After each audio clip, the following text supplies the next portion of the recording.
Data Analytics Specialty Exam series. In this series, I'll be covering real exam questions for Data Analytics Specialty Exam. You will get these or similar questions in your exam. This is all free content for you to use. There's hardly any relevant material available on YouTube today on this topic. And if there is anything available, it is paid. So please subscribe to this channel as it encourages me to create relevant quality material in this subject area. So let's dive into the question. Question number 11, please read through this question, mark your own keywords, and also identify the requirements. I hope you have read through the question and identified your own keywords. I have also highlighted certain keywords here, and I have defined the problem description in a nutshell. So what we have here, we have AWS Glue service, and the ETL job is failing due to out-of-memory error. Now that's the problem on hand. We need to solve this. We need to choose two options from the 5 available options in a cost-effective manner to solve this problem. Now, if you glance through the option A, B, C, D, they all deal with some sort of file merging. So it looks like, the answer here is to do with file merging. Now, you need to know this stuff. I'll take you to AWS documentation that's available for Glue. So Glue has a feature to consolidate files. And you can see there is actually a reference to them out-of-memory error as well. And if you don't do the grouping of files, and if Spark application is processing more than 650,000 files, then it will crash and it will give this error. So it looks like that's what exactly is happening in the problem that we are dealing with. So we need to use the AWS Glue's grouping feature in order to solve this problem. So let's see where do we have that solution defined. So solution A, B, C, they are not actually using Glue's feature group file settings to do this. So these are not going to solve the problem. A will not solve the problem.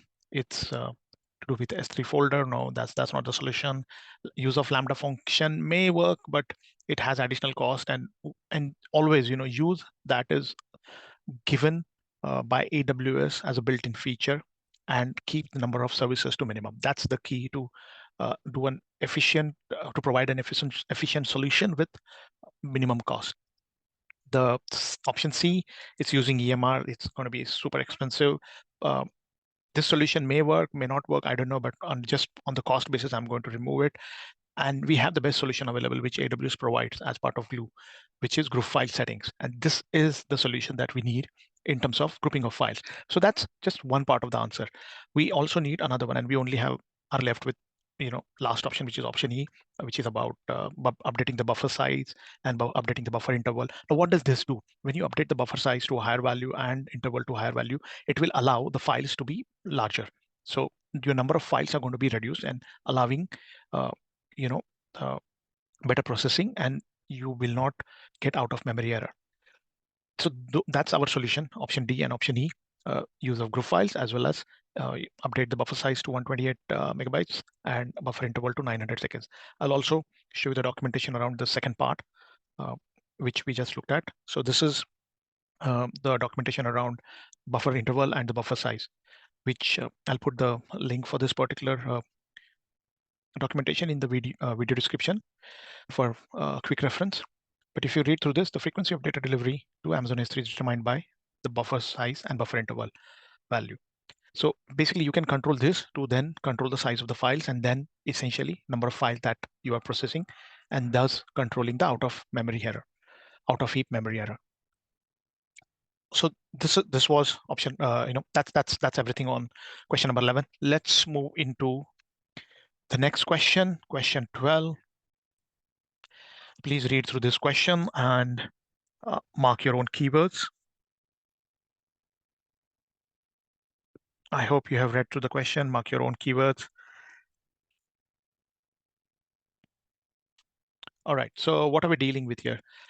Problem description, we have huge log files in TXT format, not an efficient format, and we're looking for partitioning options for reducing the cost of queries, and we want minimal maintenance overhead. So as usual, every solution we provide, the cost is important, operational overhead is important. And we have to choose 3 answers here from the given options. Let's try to find the answer. Now, if you look at the highlighted keywords, we have three requirements here. One is around format. Second is around key prefix to be used for partitioning. And the third one is a bit more details around partitioning itself. So format, in data analytics world, big data world, the best format is columnar. And we have option A and C for that. A is Avro, so we are not going to discard that because it's not columnar format.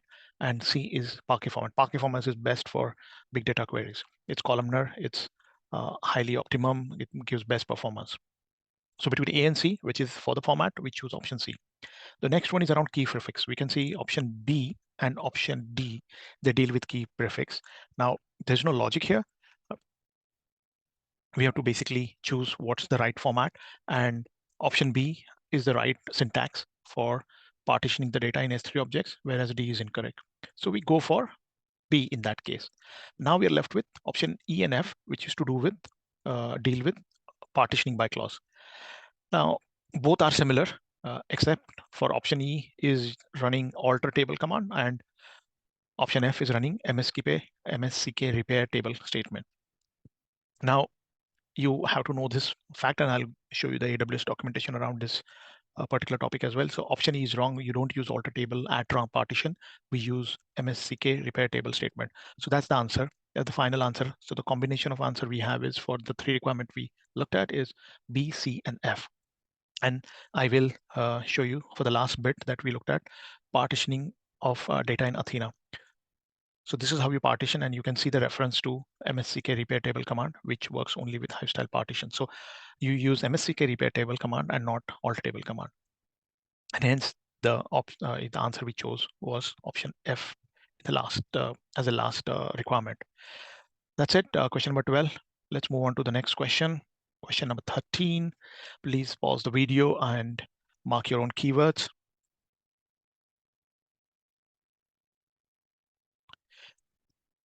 I hope you read through the question and highlighted your keywords. So what's the problem on hand? The problem description here is we're using Amazon Redshift for reporting purpose, and we also want ad hoc queries to be run. And what's the issue here? The ad hoc queries are actually stuck behind the long running queries. And those ad hoc queries are not getting executed, and we have issue on hand. Long running queries is just creating blockages. Now let's go through the options. What do we have here? So let's try to eliminate something that's obviously wrong. So vacuum command. Vacuum command is not, okay, let's eliminate the option.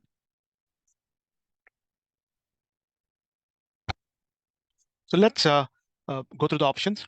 So option A, partitioning of tables for ad hoc queries. Partitioning now is going to help with prioritization. What we're dealing here is a prioritization. So this option is incorrect. It's not going to help with advancing ad hoc queries over long running queries. The next one, let's look at SQS. So SQS is not used for queries. It is, if you use SQS for messages and data, you can have different queues for different priorities, and you could do what we want to do for queries here for messages or data with SQS. But SQS is not used for queries, so it's a no. So we eliminated basically A and C based on that. Now what do we have here? Okay, let's look at option D. Now vacuum command. So vacuum command is used to reclaim the space after query executions are happening. Essentially, after you run a lot of queries, a lot of resources get occupied, like a clutter left behind after a big job is done. And vacuum command essentially clears all of that clutter so that you are ready for your next query. All your resources are back and available to the system for usage of the queries or running any other processes. So option A, C, D, we have ruled out because they don't make sense in the context of the scenario that has been given. We are left with option B. Now let's zoom in on that. It's Redshift has an inbuilt feature called workload management, and that's the answer here, which is obvious now, but we will just go through the documentation as well just to reconfirm that the answer we have chosen is the right one. So here's the documentation about Redshift Redshift workload management. Redshift workload management enables users to flexibly manage priorities within the workloads so that short, fast-running queries won't get stuck in queues behind long-running queries. Exactly what we want. So you need to know this, and if you get a question around this, you need to know that Redshift WLM is a built-in feature that Amazon provides, and that's what you should use. It's like, if you go to a big supermarket, and you will generally see there is a separate queue for customers who have smaller number of items, like 10 and below, who are carrying a small basket, versus customers who are actually doing big shopping, their weekly shopping in a trolley. There's no point a customer who has got 1 or 2 items, 100 items, standing behind a big queue of trolley. So what's the sensible thing to do? Supermarkets create a separate queue for them. That's kind of mechanism Redshift is using. Please do not confuse this with the SQS. SQS also has that kind of feature, but it's only for messages and data. You cannot you cannot use SQS for queries. So that's was question number 13. Let's move on to next question. Yep, there is, before that, let's look at the vacuum documentation as well for completeness. Vacuum, Amazon Redshift automatically sorts and runs vacuum delete in background. This lessens the need to run the vacuum command. So that's happening, but the main purpose in life for vacuum is it resorts the rows and reclaims the space in either specified table or in the current database. So that was vacuum, and that's why we rejected it. Let's move on to the next question. Question number 14. Please go through this question and mark your own keywords. All right, I believe you have read through the questions, mark the keywords. So what's the problem on hand here? So we have a huge amount of data here, log data, and what we're dealing here with, we need to have the right data format and the compression technique, because we want to query this data and we want to minimize the optimize the query runtime and minimize the storage cost. And we want to make this system efficient. Now, essentially, here's a tip for you, exam tip from exam tip. In big data world, the best format is column data format, because that optimizes the query execution. You don't look at unnecessary data, and we'll look at the AWS documentation around that very quickly. So that's the technique. If you have to use, you have to choose a data format for storage, you should go for columnar data. And here's the documentation, columnar storage format. So Apache Parquet and ORC is the columnar storage format. And what benefits you get is it's optimized for fast retrieval of data in analytical applications. You can do compression by columns, predicted pushdowns in Parquet. You can do splitting of data as per your need and increase the parallelism. So this is the best format. And Parquet and ORC are columnar format. And Parquet is much preferred in big data world. So let's go back to your options. What do we have here? So we have CSV, we have JSON, we have Parquet, and we have Avro. Let's eliminate these now. We know the answer, but let's go. So option A, CSV is not columnar. JSON is not columnar. So we rule those out. Apache Avro, that's not columnar. So we rule that out as well. And we're left with Apache Parquet. It's after you go through these questions a few times, whenever you see Parquet, mostly the answer is always going to be with Parquet, unless there is some other combination there about partitioning which is wrong. I think one of the question which we will probably deal later on in the video series has that twist where we are choosing ORC over Parquet because there is a better partitioning option in with ORC as the data format. But the moment you're looking for a right data format, Apache Parquet will always give you the correct answer. So yeah, that's the final answer, Apache Parquet, and we have a compression option as well here, but that's not the deciding factor, is the file format, because you cannot really eliminate anything else. So that's it. Question number 14, final answer is answer C. Let's move on to the last question of this video. Please pause the video and go through the problem scenario here and mark your own keywords and also identify the requirement. All right, I believe you have read through the question, highlighted the keywords. So what's the problem description on hand here? So we're using QuickSight Enterprise Edition. That's one of the very important keyword.